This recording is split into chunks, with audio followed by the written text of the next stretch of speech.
Hello everyone, welcome back to Fauji Days. This is a special episode because we start a very special series for Fauji Days, which is the Military 101 series, where we'll have 5 to 10 minute very short explainers on different topics and events. And today we start this series with an important event, which is the Remembrance Day.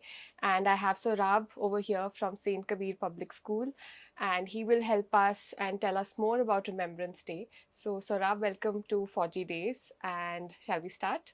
Of course, Didi.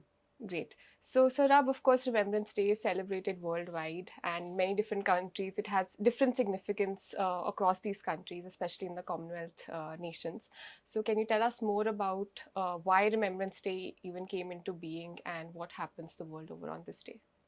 All right. So let's delve into the history a bit. World War One ended on 11th November. The treaty, the armistice was signed, and this was signed on the 11th day of the 11th month at the 11th hour of the 11th month. And that's when World War One ended. So of course that has a huge significance. World War One's image usually, as contrasted with World War Two, the image is usually of soldiers in a cold climate dying in the trenches due to various diseases. Yeah. You can get picked off by a sniper from a distance. It was essentially the advent of modern warfare. Yes. It was the first global war that witnessed the use of weaponry such as semi-automatic rifles and machine guns, tanks, poison gas. Essentially industrial horrors beyond our comprehension, large-scale slaughters. Absolutely. And that image really imprinted itself into the minds of soldiers, and there's a lot of trauma associated with that conflict. Yes. So of course the end of that war has a huge significance. It's a statement. It's a statement of hope for peace.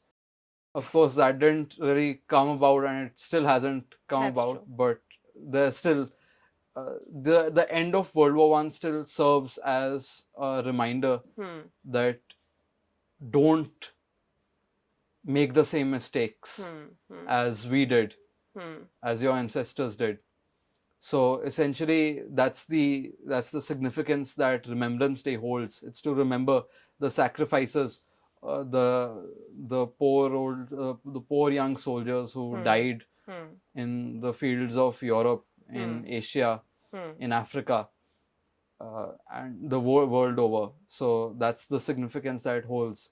Remember us, remember our sacrifices, and remember not to make those same mistakes. Yeah. And what about the Indian context? Does it have any special significance for India as such? Definitely.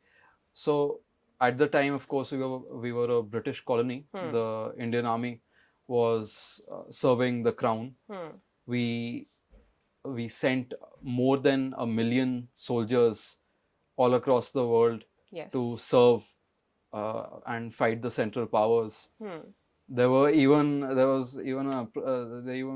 provisional government set up by the German Empire. So essentially, Indians served on both sides. Both sides. And correct. That's a unique fact. Yeah, it is. And over 70,000 Indians died in that war. Wow. That's a huge amount. And that's the significance that it holds for us. And of course, Remembrance Day isn't necessarily about World War One itself. It's about the sacrifices that we made, and that our forces continue to make. Yeah.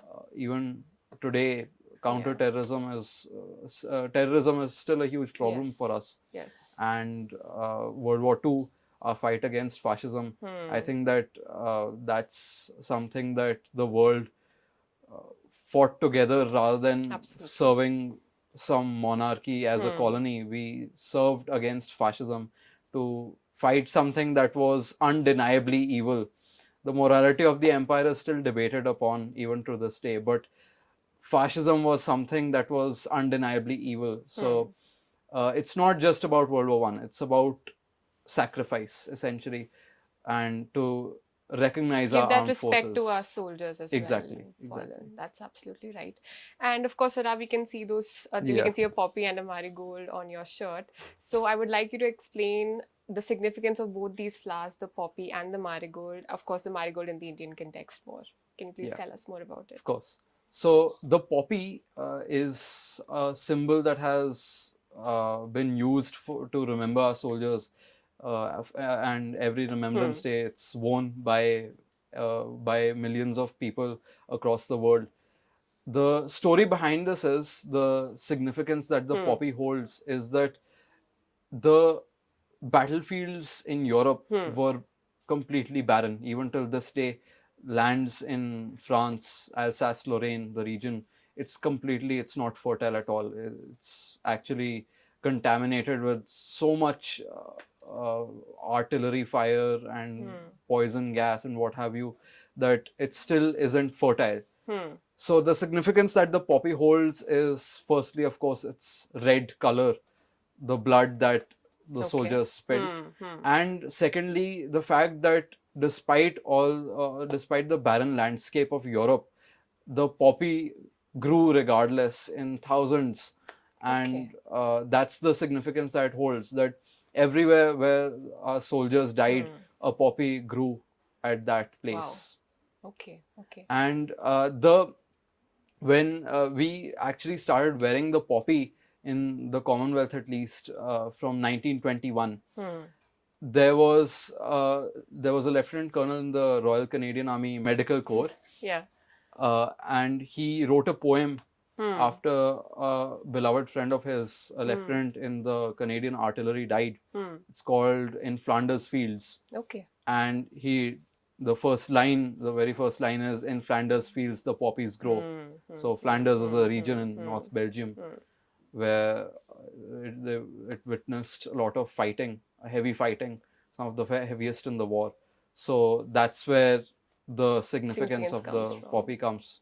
And a French lady by the name of Madame Guerin, she came up with this idea of selling fabric poppies, firstly in France, to resettle people and to regrow those regions that had suffered from that conflict.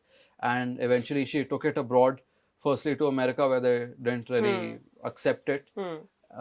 She took it to Canada, the Great War Association, and they accepted it, and that's where the concept of wearing the poppy started. Yeah. And it has, I think now it's become like a symbol world over, essentially. Exactly. It's often associated with remembrance and, remembering our heroes and the soldiers that died. Yeah. And what about the marigold now? Because, of course, it's very important to us in the Indian context. Of course. So the marigold has been traditionally a symbol of, it's been used in solemn ceremonies in India. And that's where the idea of using the marigold comes from. There was a poem written by Major General Ian Cardozo. He essentially created the idea of using the marigold for remembering our soldiers. And that's where it comes from. And eventually, Mrs. Shivani Sharma Das Mahapatra, she's the founder of Lest We Forget India. And she started the concept of using marigolds. So she took inspiration from General Cardozo's poem and used it to replace the rather than using the poppy. She have something special for India, essentially, something that's more Indian. That's absolutely right. And I think from this also I understand that poems have then, of course, played a very important role, even for the poppy and even for the original, the way the marigold has now come into the Indian context, right? So that's great. And of course, I think it's a common or a known fact that we have to celebrate or honor the memory of our soldiers, rather, and make sure that their sacrifices are known to other people and we understand the importance of what they did. And as you said at the start, it's also very important to understand that we have to value peace, understand that these lives are lost and these lives are precious, and we should do as much as we can to not lose more lives in the name of war. So it does hold a lot of significance that way.